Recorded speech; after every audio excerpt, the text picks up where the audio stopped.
کا سبجیکٹ جو ہے اس میں اپنا کریئر پرسو کر رہے ہیں یا آپ اس خاص کام سے ریلیٹڈ ہیں، لیکن ہماری ایوری ڈے لائف میں ہمیں تھی ٹاک یوزلیس ہے. تو میاں صاحب کا اس وقت پاکستان کی پالیٹکس میں کردار تھی ٹاک ہے. یا وہ چاندی کا ورق نہیں ہوتا، چاندی کا وہ جو برفیوں پہ لگتا ہے، ہاں مٹھائیوں پہ لگتا ہے. مٹھائیوں کے اوپر لگاتے ہیں آپ نے کھیر پکائی اس کے اوپر لگا دیں، اچھا اس کا کوئی ذائقہ نہیں ہوتا، اس کی شو شاہ کے علاوہ کوئی امپورٹنس نہیں ہوتی. دیکھیں میاں صاحب اس وقت پاکستان کی پالیٹکس میں کیا کر رہے ہیں. ان کو کہا جاتا ہے بھائی فلاں چیز کے اوپر ووٹ دینا ہے، پہنچو. وہ بڑے تام جھام لاؤ لشکر کے ساتھ اسلام آباد لائے جاتے ہیں. اس سے پہلے وہ ٹھنڈے پہاڑ پہ جا کے بیٹھ جاتے ہیں. جب ووٹنگ کا وقت آتا ہے ان کو کہتے ہیں جناب میاں صاحب آ جاؤ، اور میاں صاحب ووٹ ڈالنے کے لیے پہنچ جاتے ہیں. میاں صاحب کبھی ایک صوفے سے اٹھ کے دوسرے صوفے پہ جا کے بیٹھ جاتے ہیں. میاں صاحب نے بھی حال ہی میں اپنے بڑے تگ و دو کے بعد 2 اپنے لوگوں کو پنجاب میں کابینہ میں شامل کروایا ہے. میاں صاحب جو ہے وہ کوئی اس جو ADCR سیالکوٹ والا معاملہ تھا اس میں تھوڑا بہت ان کا کردار تھا. باقی تو وہ جو پنجاب لاہور میں جو ثقافتی ورثہ ہے اس کے لیے جو لہر اتھارٹی بنائی گئی ہے اس کے وہ پیٹرن ان چیف ہیں، اور بس نارمل کوئی وہ کر لیتے ہیں. پریکٹیکلی نواز شریف صاحب جو ہیں وہ صرف عمل درآمد کے لیے، ربر سٹیمپ کرنے کے لیے ان فیصلوں کو کہ جو آلریڈی چیزیں ڈیسائیڈ ہو جاتی ہیں. تو آپ نواز شریف کا تعلق نہ اسے پیدا کریں. واقعی آپ نواز شریف صاحب کے متعلق آپ کو محمود خان اچکزئی کی جو ہے وہ سنوا دیتا ہوں. اور وہ جو پنجاب کے ایجوکیشن منسٹر ہیں رانا سکندر حیات، انہوں نے ابھی ریسنٹلی کوئی اسکولوں کے بارے میں کچھ ٹویٹس کی تھیں، اس کے اوپر کچھ ندیم افضل چند نے جواب دیے، عمران ریاض خان نے ان کو کچھ ٹویٹس کافی کیے، بحث چل رہی ہے. ایک لمبی بحث چل پڑی اور نواز شریف صاحب کے حلقے کی بات آ گئی. اب نواز شریف صاحب پریکٹیکلی کوئی ایسا کام پاکستان کی سیاست میں نہیں کرنے کا سوچ سکتے کہ جس کے نتیجے میں سچ مچ یاسمین راشد والا حلقہ کھل جائے. وہ جو کٹنگ ہوئے وہ فارم 45 ہیں وہ کہیں دوبارہ سے کھلیں. وہ کھل جائیں، کوئی سامنے آ جائیں. اب آپ یہ سن لیں محمود خان اچکزئی میاں صاحب کے بڑے عرصے تک سیاسی ہمدم اور رفیق، وہ کیا بات کر رہے ہیں. مجھے ایک بات پہ تھوڑا سا دکھ ہے، نواز شریف جیسے آدمی بڑی مشکل سے اسٹیٹمنٹ شپ تک آدمی جب پہنچتا ہے بڑی مشکل سے پہنچتا ہے، اور نواز شریف ان چند افراد میں تھے جو اسٹیٹمنٹ بن گئے تھے. انہوں نے بہترین سلوگن دیا تھا ووٹ کو عزت دو. مجھے دکھ ہوتا ہے، مجھے آج بھی دکھ ہے، اسے اسی رات استعفیٰ کچھ کہے بغیر استعفیٰ دے. جی مجھے اناؤنس کیا گیا کہ میں جیت گیا ہوں، میں آئی ڈونٹ ایکسیپٹ، میں اس میں نہیں آتا. لوگ سمجھ جاتے کہ کچھ ہو رہا ہے. ابھی خیری کو پتہ ہے، تو ان کی بیٹی آگے آ گئی ہے. بیٹی آئے بیٹا آئے. دیکھیں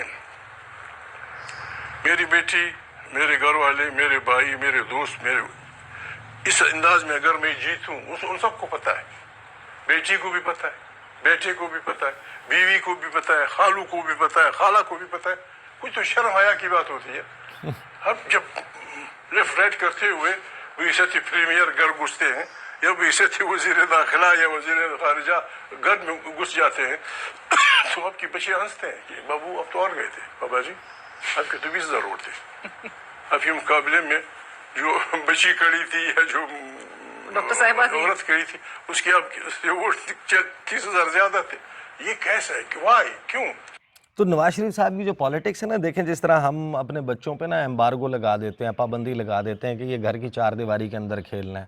مار سڑک پہ گئے کوئی موٹر سائیکل، رکشہ، سائیکل، کوئی تیز اٹھا کے لے رفتار جائے گا. چیز، کوئی اس قسم کا جو ہے وہ کام ہو جائے گا، کوئی چوٹ لگ جائے گی، گر جائے گا، تو آپ اس کے لیے نا ایک پریمیسز مختص کر دیتے ہیں جہاں پر آپ انشور کر لیتے ہیں کہ یہ جگہ محفوظ ہے، یہاں پر اس کو کوئی خطرہ نہیں ہے، اور آپ اس میں اس کو اجازت دے دیتے ہیں. تو میاں صاحب نے یا تو میاں صاحب پہ یہ ایمبارگو لگا یا میاں صاحب نے خود اپنے لیے ایک جو ہے نا وہ ایک محفوظ ایریا بنا لیا ہے.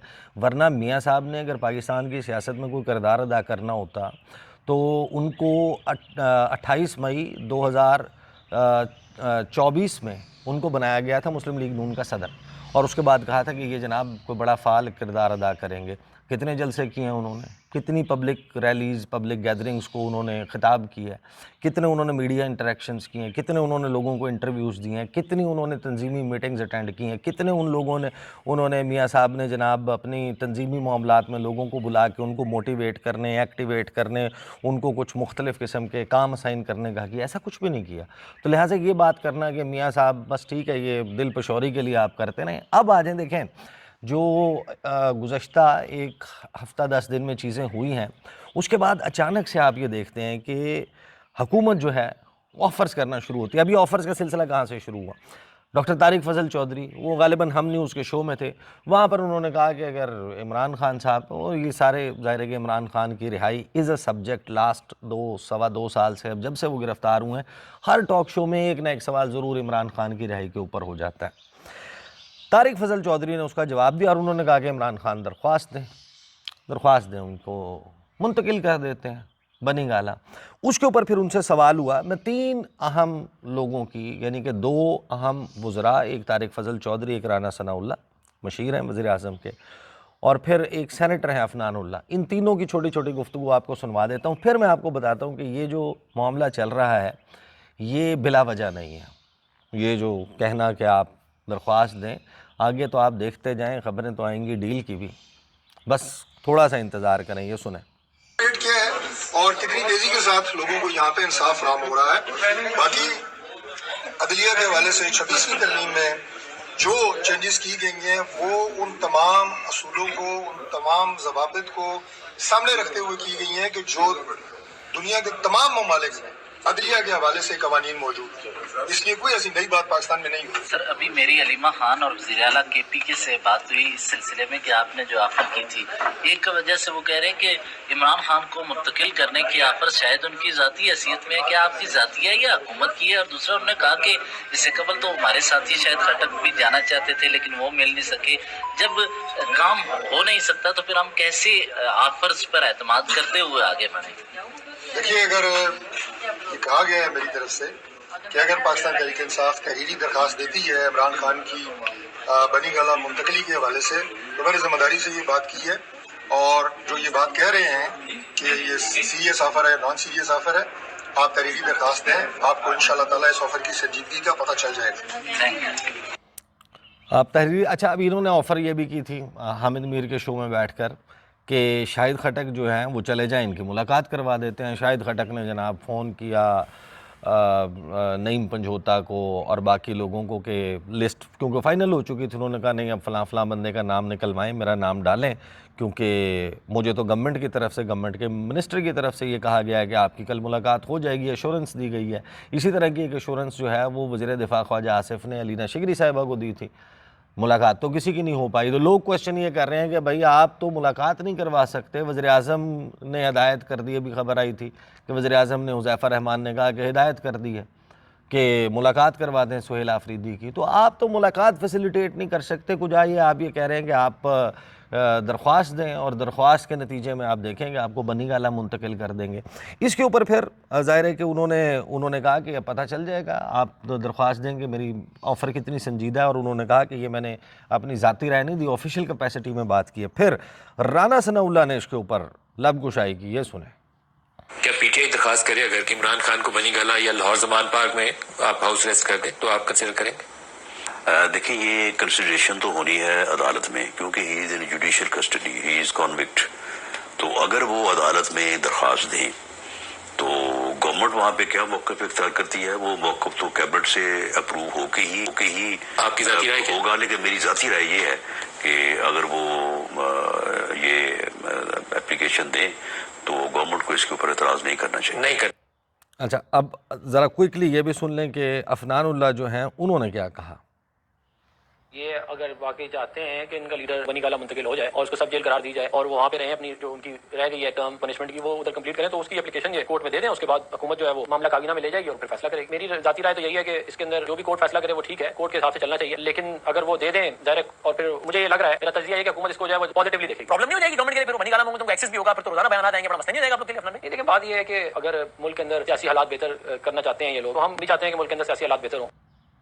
اب یہ پرفیکٹ ٹیکسٹ بک ایگزامپل بن چکی ہے، یعنی کہ یہ جو ان کا وتیرہ ہے، طریقہ کار رہا ہے، اس کے اوپر عمل درآمد ہو رہا ہے. اگلی خبر آپ کو سمجھ آئے گی, اب آپ کو جلد سننے کو ملے گی کہ عمران خان کو ڈیل آفر کر دی گئی ہے, عمران خان کے ساتھ بیک ڈور رابطے کیے جا رہے ہیں. بہت مخصوص قسم کے صحافی جو ہیں جو عمران خان کو بہت ڈس لائک کرتے ہیں, ان کے سٹائل آف پالیٹکس سے ڈس ایگری کرتے ہیں اور موجودہ حکومت کے ساتھ کھڑے ہیں, موجودہ حکومت کے ہر ایکشن کے ساتھ کھڑے ہیں.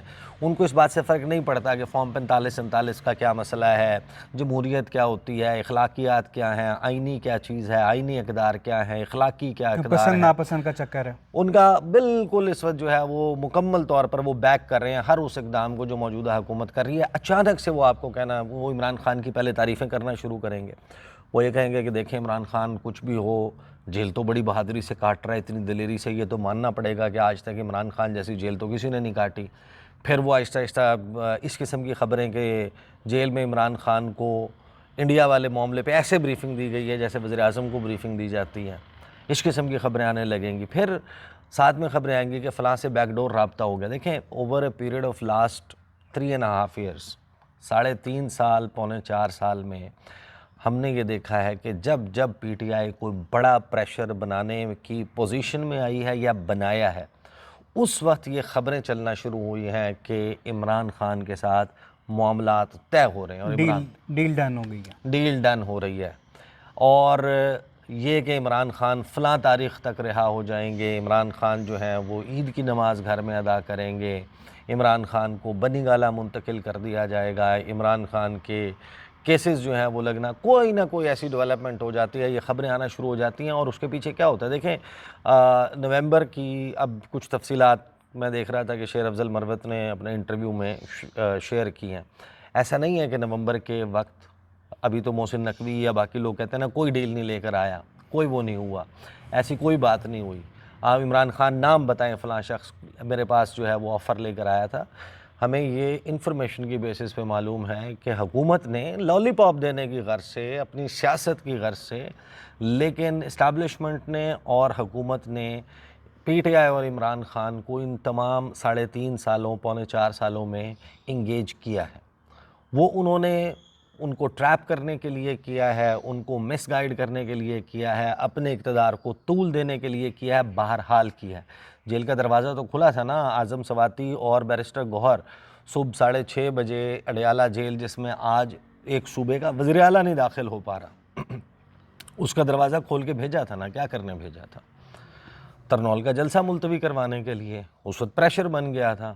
جب پی ٹی آئی نے پریشر بنایا ہے اس وقت یہ خبریں آنا شروع ہوئی ہیں. اب سب کو معلوم ہے کہ نومبر دسمبر لاسٹ ایئر 2024 میں عمران خان کو باقاعدہ بنی گالہ منتقل ہونے کی اس وقت بھی آفر ہوئی تھی.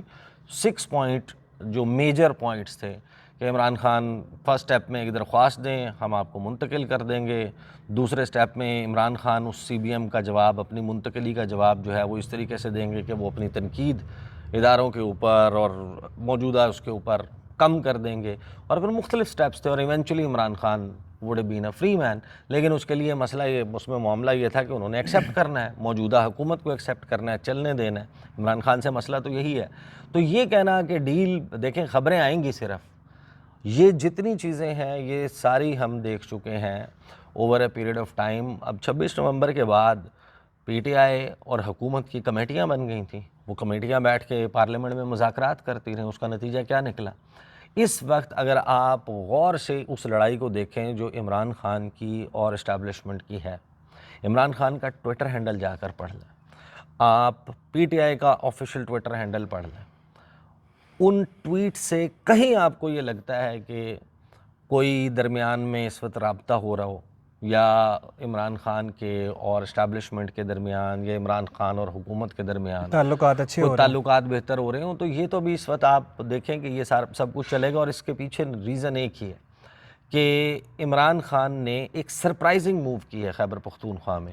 علی امین گنڈاپور جب وزیر اعلیٰ بنے ہیں, اس کے بعد جب آپ نے نظر دوڑائی ہے, جب علی امین گنڈاپور کی طرف سے آغاز میں کچھ ایسی چیزیں آنا شروع ہوئیں کہ جس میں انیشلی کچھ لوگوں نے تنقید کرنا شروع کی, اس کے بعد انہوں نے غور کیا کہ علی امین گنڈاپور کا تو متبادل ہی کوئی نہیں ہے خیبر پختونخوا میں. ہر وہ بندہ جو وزیر اعلیٰ کی دوڑ میں شامل ہو سکتا تھا, یا وہ ہار گیا الیکشن, یا اس کو صوبائی اسمبلی کا ٹکٹ نہیں ملا, اس کو مرکز میں الیکشن لڑوایا گیا, اور بالکل جس طرح کہتے ہیں نا کہ ٹیلر میڈ وزارت اعلیٰ جو ہے وہ علی امین, یعنی کہ علی امین کے ماپ کے کپڑے سلے تھے اور وہ بن گئے وزیر اعلیٰ خیبر پختونخوا.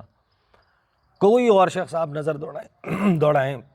سہیل آفریدی کو جب بنایا ہے عمران خان نے, وہ ایک سرپرائزنگ موو تھا, اور سہیل آفریدی اس وقت سے لے کر اب تک جو کچھ کر رہے ہیں اس سے بہرحال یہ امکان موجود ہے کہ ایک بہت بڑا پریشر بن سکتا ہے, اور وہ کوئی ایسی موو بھی کر سکتے ہیں کہ جس میں صورتحال آؤٹ آف کنٹرول ہو جائے. اٹک پول پر آپ کو, چاہے آپ کو کسی اور مقام کے اوپر بڑی ایک انٹورڈ سچویشن سے ڈیل کرنا پڑ جائے, لوگ باہر نکل آئیں, لوگ ادھر نکل آئیں, تو اس کے لیے یہ سچویشن کو ڈیفیوز کرنے کے لیے اس قسم کی شرلیاں آئیں گی, ڈیل کی تہلکہ خیز خبریں آئیں گی, آفریں آئیں گی. ان کے پیچھے سبسٹنس اگر آپ کو تلاش کرنا ہو تو اس کے لیے آپ کو عمران خان کی گفتگو میں, یعنی اب یہ ممکن ہے کہ پنجاب حکومت اسلام آباد ہائی کورٹ کو اپروچ کر رہی ہو کہ عمران خان کی سیاسی گفتگو پہ پابندی لگا دے. جو رول 265 ہے اس کو معطل کرنے کا جو فیصلہ ہے اس کو کالعدم قرار دے کر اس کو بحال کر دیا جائے کہ قیدی جو ہے وہ سیاسی گفتگو نہیں کر سکتا. یعنی یہ پابندی لگوائی جا رہی ہو کہ عمران خان سیاسی گفتگو نہیں کر سکتے. کجا یہ کہ عمران خان کو اٹھا کر بنی گالہ شفٹ کر دیں گے اور وہاں پر ان کا ایکسیس بھی ہوگا, اور وہ زیادہ آسانی سے لوگوں کے ساتھ, یعنی ہاؤس اریسٹ میں جانے کا مطلب جو ہے وہ آپ کے لیے بہت ساری ڈیفرنٹ ریلیکسیشنز ہوتی ہیں. جیل والے رولز اس طریقے سے اس پہ اپلائی نہیں ہوتے. تو جس عمران خان کو آپ نے سہیل آفریدی سے ملنے سے روکنا ہے کہ کہیں وہ سہیل آفریدی کو کابینہ کا نہ بتا دے, یا تحریک شروع کرنے کا نہ کہہ دے, یا کوئی اور انسٹرکشنز ایسی نہ دے دے کہ جس سے ہمارے لیے مسئلہ کھڑا ہو جائے, تو آپ نے ان کو ریلیکس نہیں کرنا. بیسکلی یہاں پر on the basis of information and analysis میرا بیسٹ گیس یہی ہے, وچ کوڈ بی رانگ, کہ یہ جو سب کچھ کیا جا رہا ہے اس کے پیچھے سبسٹنس کوئی نہیں ہے. کیونکہ اگر عمران خان باہر آتے ہیں موجودہ حکومت کا چلنا ناممکن ہے. ایون اگر وہ بنی گالہ کی طرف آتے ہیں, یہ اندیا بھی ملنا شروع ہو جاتا ہے کہ عمران خان کے لیے ایکچولی کوئی ریلیکسیشن ہے, تو پھر یہ حکومت جو ہے وہ ٹک نہیں پائے گی. لہٰذا یہ اسی طریقے سے چلیں گی اور کچھ وقت کے بعد اس کا دھڑن تختہ ہو جائے گا. بہت شکریہ عیسیٰ نقوی, آپ کے تجزیے کا. ہمیں اجازت دیں. اللہ حافظ. اللہ